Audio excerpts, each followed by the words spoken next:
जय हिंद साथियों। आज के वीडियो लेक्चर में हम लोग बहुत ही इंपॉर्टेंट प्रश्नों को करेंगे। आज की क्लास आपके लेखपाल एग्जाम को लेकर आपकी पुलिस को लेकर है, जिसमें बहुत ही इंपॉर्टेंट प्रश्नों को शामिल किया गया। तो आज की क्लास को देखते हैं। कौन सा अगला प्रश्न देखते हैं। मानव द्वारा सर्वप्रथम प्रयुक्त अनाज था गेहूं, चावल, जौ, बाजरा। ये ऑप्शन है आपके। आपको पता है कि सबसे सर्वप्रथम प्रयोग होने वाला अनाज कौन था? आइए उसको जानते हैं। जौ सबसे पहले प्रयोग किया जाने वाला अनाज था, जिसमें 8 प्रकार की फसलें शुरुआत में उगाई गई, जिसमें जौ, गेहूं, मक्का। और जौ की अगर बात करें तो लगभग ये आज से लगभग 9000 8000 ईसा पूर्व 8000 ईसा पूर्व ये उगाया गया था जौ, जो सबसे पहले प्रयुक्त होने वाला अनाज था। आपको याद रखना है। जबकि गेहूं की बात करें, लगभग ये 8000 ईसा पूर्व गेहूं उगाना मतलब सीखा था। ठीक, तो बहुत ही महत्वपूर्ण प्रश्न है आपका। तो यहाँ पर क्या जो आंसर हो जाएगा, सर्वप्रथम प्रयोग होने वाला अनाज हमारा कौन था? आइए अगला प्रश्न देखते हैं। भारतीय उपमहाद्वीप में कृषि के प्राचीनतम साक्ष्य कहाँ से प्राप्त हुए? कोल्डिबा से, लोहरादेव से, मेहरगढ़ से, टोकबा से। तो यहाँ पर आंसर हो जाएगा लोहरादेव से कृषि के प्राचीनतम साक्ष्य हमें प्राप्त हुए हैं। ठीक, अगला प्रश्न देखते हैं। अगला प्रश्न बहुत ही इंपॉर्टेंट है। भारतीय उपमहाद्वीप के कृषि के प्राचीनतम साक्ष्य प्राप्त हुए लोथल, हड़प्पा, मेहरगढ़। तो यहाँ पर देखो, पिछले वाले में लोहरादेव, अगर दोनों ऑप्शन होते हैं तो लोहरादेव प्रमुख होगा वहां पर, और यहाँ पर क्या हो जाएगा, मेहरगढ़ से। कृषि के प्राचीनतम जो साक्ष्य थे वो हमें कहाँ से प्राप्त हुए? आपको याद रखना है, मेहरगढ़ से। किससे? मेहरगढ़ से प्राप्त हुए। चलिए आगे देखते हैं। नवदा टोली किस राज्य में अव्यवस्थित है? गुजरात में, महाराष्ट्र में, छत्तीसगढ़ में या मध्य प्रदेश में? तो आंसर हमारा हो जाएगा मध्य प्रदेश में। नवदा टोली कहाँ है? तो मध्य प्रदेश में। नेक्स्ट प्रश्न दिया है, भीमबेटका की गुफाएं। बहुत ही अच्छे प्रश्न है आपके एग्जाम बेस। भीमबेटका की गुफाएं कहाँ स्थित हैं? देखिए, भीमबेटका में शैल चित्रशाला है, मतलब पत्थरों पर उकेरे गए जो चित्र हैं ज्यादातर जानवरों के। ठीक, तो कैसे चित्र हैं? सेल पर उकेरे गए चित्र हैं, जिसमें आपका हिरन हो गया, सांबर हो गया, हाथी, और साथ में हाथी। जानवरों के ज्यादातर चित्र यहाँ पर देखने को मिलते हैं भीमबेटका से। और भीमबेटका हमारा कहाँ स्थित है? तो आपको याद रखना है, रायसेन, मध्य प्रदेश। रायसेन मध्य प्रदेश में हमारा क्या है? भीमबेटका की गुफाएं हैं, जो शैल चित्रों के लिए जानी जाती हैं। और बहुत ही अच्छे, अगर आपको जानना हो तो एक बार जरूर जाइए भीमबेटका। ये आपके मध्य प्रदेश के रायसेन जिले में है। भारतीय पुरातत्व विभाग का जनक किसे कहा जाता है? तो पुरातत्व विभाग का जनक किसे माना जाता है?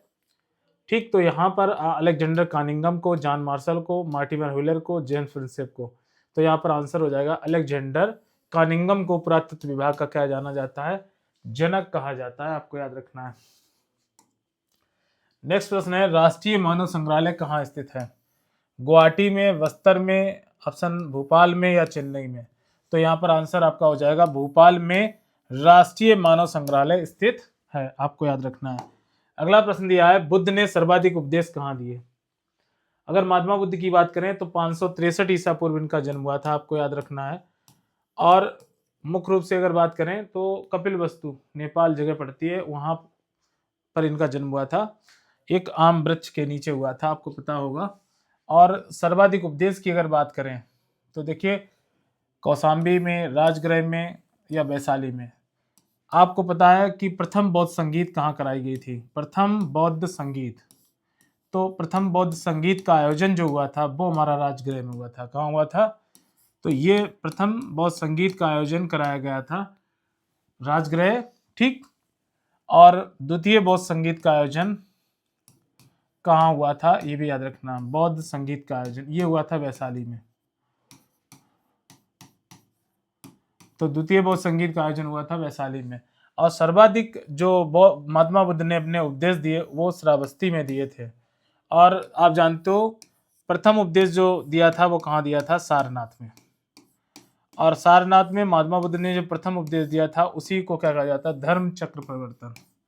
धर्म चक्र परिवर्तन, ये घटना को धर्म चक्र परिवर्तन के नाम से जाना जाता है। आपको याद रखना है। तो सारनाथ में पहला उपदेश दिया था किसने? महात्मा बुद्ध ने दिया था। जबकि सर्वाधिक जो उपदेश दिए गए वो हमारे श्रावस्ती में दिए गए। आपको याद रखना है।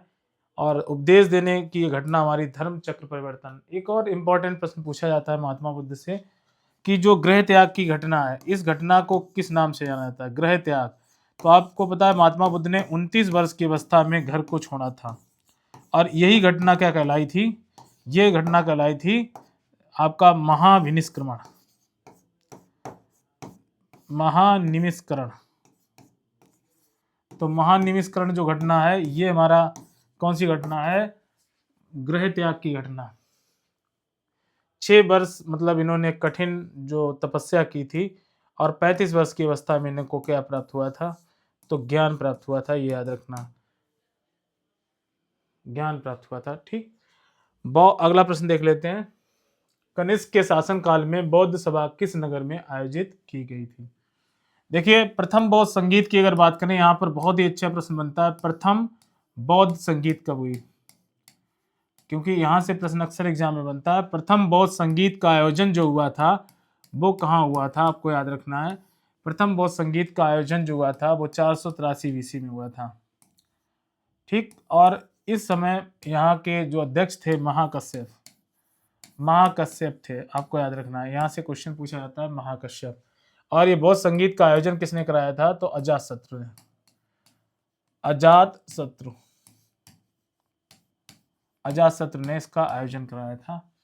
द्वितीय बौद्ध संगीत की बात करें तो द्वितीय बौद्ध संगीत जो कराई थी वो कालाशोक ने कराई थी। किसने कराई थी? द्वितीय बौद्ध संगीत कराई थी किसने? कालाशोक ने। द्वितीय बौद्ध संगीत के अध्यक्ष कौन थे? तो शब्द कबीर, शब्द कबीर। ठीक, और इसको कराने वाले थे कालाशोक। जो शासन था उस समय तो किसका था? कालाशोक का, आपको याद रखना है। तृतीय बौद्ध संगीत की बात करें तो तृतीय बौद्ध संगीत का आयोजन जो हुआ था ये किसने कराया था? तो ये राजा अशोक ने कराया था। तो ये कहाँ हुई थी? ये हुई थी आपकी पाटलिपुत्र में। कहाँ हुई थी? आपको याद रखना है, पाटलिपुत्र में। ठीक, पाटलिपुत्र, पाटलिपुत्र, ठीक, पाटलिपुत्र में हुई थी। कहाँ हुई थी? पाटलिपुत्र में। और यहाँ पर कौन थे अध्यक्ष? तो मोगल पुत्र तिस, मोगल पुत्र तिस। बहुत ही अच्छा प्रश्न है। ठीक, और किसने कराई थी? तो अशोक ने। प्रश्न ये था कनिष्क ने बौद्ध संगीत कहाँ बुलाई थी? तो आपको याद रखना है। अब बात करते हैं चतुर्थ बौद्ध संगीत। ये चतुर्थ बौद्ध संगीत किसने कराई थी? तो ये याद रखना है, चतुर्थ बौद्ध संगीत का आयोजन कराया था। ये देखो 383 BC में हुई थी। ठीक, और ये हुई थी 250 BC में। और ये चतुर्थ बौद्ध संगीत का जो आयोजन हुआ था ये हुआ था किसके काल में? तो कनिष्क के काल में। किसके? कनिष्क के काल में। और ये बुलाई कहाँ गई थी? तो ये आपकी बुलाई गई थी कश्मीर, कुंडलवन कश्मीर, याद रखना, कुंडलवन, कुंडलवन कश्मीर। तो कुंडलवन कश्मीर में चतुर्थ बौद्ध संगीत का आयोजन कराया गया था। कराया किसने था? कनिष्क ने कराया था, आपको याद रखना है। ठीक, अगला प्रश्न दिया है 16 महाजनपदों की सूची उपलब्ध है। अगर हमें 16 महाजनपदों के बारे में जानकारी कहाँ से मिलती है? तो आपको याद रखना है, एक बड़ा ही ग्रंथ है अंगुत्तर निकाय। ये बौद्ध धर्म का ग्रंथ है अंगुत्तर निकाय। वहां पर भारत के जो 16 महाजनपद थे उनका उल्लेख आपको अंगुत्तर निकाय में मिलेगा। ये बौद्ध ग्रंथ है, आपको याद रखना है। चलिए, विश्व का पहला गणतंत्र वैशाली किसके द्वारा स्थापित किया गया था? मौर्यों द्वारा, गुप्त द्वारा, नंद द्वारा? तो यहाँ पे लिच्छवियों द्वारा ये एक गणतंत्र राष्ट्र बनाया गया था, वैशाली, आपको याद रखना है, वैशाली। और अजातशत्रु आप जानते हो, अजातशत्रु का संबंध किससे? वैशाली से है। और लिच्छवियों ने किसको बनाया था? आपको याद रखना है, तो लिच्छवी जो है वैशाली गणतंत्र राज्य। ठीक, उज्जैन का प्राचीनतम काल में नाम क्या था? तक्षशिला, इंद्रप्रस्थ, अवंतिका? तो इसका पुराना नाम था अवंतिका। उज्जैन का पुराना नाम क्या था? अवंतिका। इंद्रप्रस्थ आज जानते हो, दिल्ली, आज के टाइम क्या है? दिल्ली। तो ये इंद्रप्रस्थ कब थी? जब महाभारत हमारा हो रहा था। तो इसे किस नाम से जाना जाता था? तो इसे इंद्रप्रस्थ के नाम से जाना जाता था। तो महाभारत काल में इसका नाम क्या था? इंद्रप्रस्थ।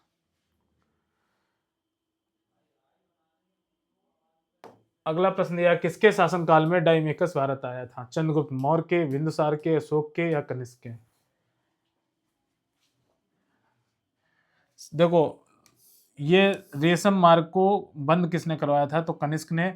अशोक आप जानते हो, अशोक ने बहुत सारे हमारे देश में क्या बनाए, स्तूपों का निर्माण करवाया था, बौद्ध स्तूपों का निर्माण कराया। तो अशोक ने सर्वाधिक विश्व में जो विभिन्न देशों में जो बौद्ध धर्म फैला है, उसके पीछे कहीं ना कहीं अशोक का बहुत बड़ा योगदान है। अशोक ने भारत के जो बौद्ध धर्म के लोग थे विभिन्न देशों में भेजे, यहाँ तक कि अपने लड़के और लड़की को भी श्रीलंका भेजकर बौद्ध धर्म का प्रचार करवाया था। तो बौद्ध धर्म को विकसित करने में अहम भूमिका किसकी है? अशोक की है।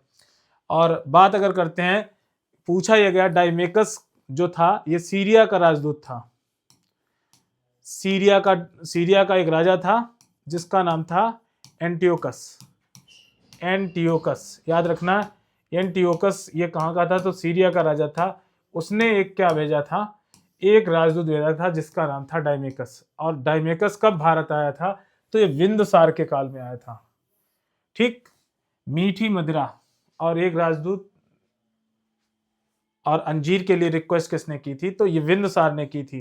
यानी सीरिया से इसने एक बार राजा को पत्र भेजा था जिसमें मीठी मदिरा और सूखे अंजीर और एक कोई मतलब दार्शनिक भेजने के लिए रिक्वेस्ट किया था। तो उस रिक्वेस्ट के एवज में सीरिया के राजा ने राजदूत नहीं भेजा था उस समय, तो मीठी मदिरा और अंजीर भेजे थे। लेकिन कुछ समय बाद उन्होंने अपना एक राजदूत भेजा जिसका नाम था डाइमेकस। क्या नाम था? डाइमेकस। ये किसके काल में भारत आया था? तो बिंदुसार के काल में भारत आया था, याद रखना। चंद्रगुप्त मौर्य की बात करते हैं तो इसके काल में कौन आया था? आपको याद रखना है, यहां पर मेगास्थनीज आया था। कौन आया था? मेगास्थनीज। तो मेगास्थनीज ने एक बुक लिखी है जिसका नाम है इंडिका। आपसे प्रश्न बनता है, इंडिका नामक पुस्तक किसने लिखी? तो मेगास्थनीज ने। चंद्रगुप्त मौर्य के गुरु का क्या नाम था? चाणक्य। ये भी आप जानते हो, चाणक्य बोलते हैं। इसी को हम अन्य किस नाम से जानते हैं? ब्रह्मगुप्त के नाम से जानते हैं। और क्या नाम है? कमेंट बॉक्स में जरूर लिखना।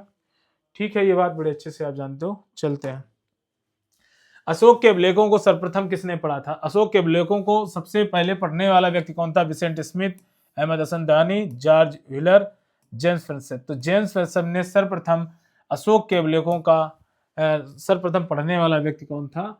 James Prinsep. बड़ा ही अच्छा नाम है, आपको याद रखना है, जेम्स प्रिंसेप ने। कलिंग युद्ध का विवरण हमें ज्ञात होता है 13वें शिलालेख द्वारा, रुमनदेही स्तंभ लेख द्वारा, हैंसांग के विवरण द्वारा, लघु स्तंभ लेख द्वारा। तो आपको यहाँ पर आंसर हो जाएगा 13वें शिलालेख। देखो, कलिंग युद्ध का वर्णन जो है वो 13वें शिलालेख में आपको मिलता है, कलिंग युद्ध। और कलिंग युद्ध क्या हुआ था? 261 बीसी में हुआ था, आपको याद रखना है। और जब जो आपके अशोक थे वो मतलब राजा बनने के 8वें वर्ष इन्होंने कलिंग युद्ध किया था, जिसमें बहुत ज्यादा रक्तपात, कई हजार सैनिक मारे गए थे। तो बहुत बड़ा रक्तपात हुआ था। तो वहां की जो कलिंग की जो महिलाएं थे युद्ध लड़ने के लिए अशोक के सामने आ जाती हैं। तो अशोक अपने अस्त्रों को त्याग देते हैं और उसी दिन से उन्होंने बौद्ध धर्म के प्रचार प्रसार में लग जाते हैं और उन्होंने युद्ध नीति को त्याग दिया था। 13वें शिलालेख में ये सारी बातें उल्लेख हैं। 261 बीसी में युद्ध लड़ा गया और इसका विवरण हमें मिलता है 13वें शिलालेख में। चलिए आगे बढ़ते हैं। अगला प्रश्न दिया है, कालिदास किसके शासनकाल में भारत आए थे? अगर कालिदास की बात करें, चंद्रगुप्त मौर्य, आप जानते हो चंद्रगुप्त सेकंड, ये क्या है? चंद्रगुप्त विक्रमादित्य सेकंड इन्हें बोलते हैं। तो विक्रमादित्य की उपाधि किसने धारण की? विक्रमादित्य की उपाधि अगर बात करें तो किसने धारण की थी? चंद्रगुप्त विक्रमादित्य द्वितीय ने। और इन्होंने एक और परम भागवत, बड़ा इंपॉर्टेंट है, परम भागवत की उपाधि भी धारण की थी। कई बार प्रश्न यहां से बना है। और इनके नवरत्न थे, नवरत्न, जिसमें कालिदास प्रमुख थे। आपको याद रखना है, कालिदास प्रमुख थे इसमें। भारत का शेक्सपियर किसे कहा जाता है? तो कालिदास को कहा जाता है। भारत का शेक्सपियर किसे कहा जाता है? भारत का शेक्सपियर। तो याद रखिए, ये कहा जाता है कालिदास को। कालिदास के बारे में कई सारी बातें हैं, तो आपको याद रखना है। कालिदास ने कुछ काव्य लिखे हैं, आपको याद होगा, मेघदूतम आपने देखा होगा, विक्रोवर्षियम और कुमार गुप्तम, कई सारे मतलब इन्होंने लिखे हैं। तो इस तरह से कालिदास की ऋतु से क्या बोलते हैं, अभिज्ञान शाकुंतलम, सबसे महत्वपूर्ण उनका जो है वो क्या है, पुस्तक का नाम क्या है, अभिज्ञान शाकुंतलम। कई बार एग्जाम में प्रश्न यहाँ से बना है। किसने लिखा है, तो कालिदास ने लिखा। ये किनके कार्यकाल में भारत थे, तो आपको याद रखना चंद्रगुप्त द्वितीय। चंद्रगुप्त प्रथम आप जानते हो, ठीक। अशोक महान की बातें आपको सबको पता है। भारत का नेपोलियन किसे कहा जाता है, बड़ा इंपॉर्टेंट प्रश्न है। भारत का नेपोलियन कहा जाता है समुद्रगुप्त को। नेपोलियन, गुप्त वंश का सबसे प्रतापी राजा आपका कौन हुआ है, तो समुद्रगुप्त। चलिए, खजुराहो मंदिर स्थापत्य के निर्माण में सहयोग था, ये किसने बनवाए थे, तो खजुराहो के मंदिर बनवाए थे चंदेलों ने। और आप जानते हो कहाँ पर स्थित हैं, तो मध्य प्रदेश में स्थित हैं। ये हमारे मंदिर कहाँ है, तो मध्य प्रदेश में स्थित है। बड़ा इंपॉर्टेंट प्रश्न है। तो खजुराहो मंदिरों की स्थापत्य कला, खजुराहो का कंदरिया महादेव मंदिर बहुत विश्व प्रसिद्ध मंदिर है। ये महादेव भगवान का कौन सा मंदिर, कंदरिया महादेव मंदिर। ये बड़ा ही देखने लायक साइट है। आप सभी लोगों के लिए साइट जरूर जाइए एक बार। अगर आप मध्य प्रदेश जाते हैं तो मध्य प्रदेश में इसका निर्माण किससे संबंधित है, तो आपको याद रखना है, यहाँ पर भी खजुराहो के कंदरिया मंदिर को किसने बनवाया था, चंदेलों ने। किसने बनवाया था, चंदेलों ने। आइए अगली बात करते हैं, एलोरा गुफाओं का निर्माण। देखो एलोरा गुफाओं, एलोरा, अजंता एलोरा की गुफाएं बहुत विश्व प्रसिद्ध हैं। तो बौद्ध, जैन और हिंदू मंदिरों के लिए जानी जाती हैं ये गुफाएं। एलोरा मंदिर कहाँ है, तो आप जानते हो महाराष्ट्र में। ये किन शासकों ने बनवाए थे, तो राष्ट्रकूट। 950 ईस्वी से आपके 1050 ईस्वी के मध्य ये आपके मंदिर बने हैं, राष्ट्रकूट शासकों द्वारा बनाए गए एलोरा मंदिर में। और यहाँ पर बौद्ध धर्म से रिलेटेड जैन मंदिर और आपको हिंदू धर्म के मंदिर, सभी सैब और सारे मंदिर आपको देखने को मिलेंगे। बड़े ही अच्छे मंदिर हैं, आप जरूर जाइए एक बार। एलोरा के प्रसिद्ध शिव मंदिर का निर्माण राष्ट्रकूट नरेश किसने करवाया था, दंत दुर्ग ने, कृष्ण द्वितीय ने, गोविंद तृतीय ने। तो आंसर हो जाएगा कृष्ण प्रथम ने यहाँ पर एलोरा के मंदिरों का निर्माण कराया था, शिव मंदिरों का निर्माण। तो आज के वीडियो लेक्चर में बहुत ही इंपॉर्टेंट प्रश्नों को डिस्कस किया गया। चलिए अगले नेक्स्ट प्रश्नों की सीरीज में फिर आपसे मिलेंगे। तब तक के लिए नमस्कार, जय हिंद साथियों।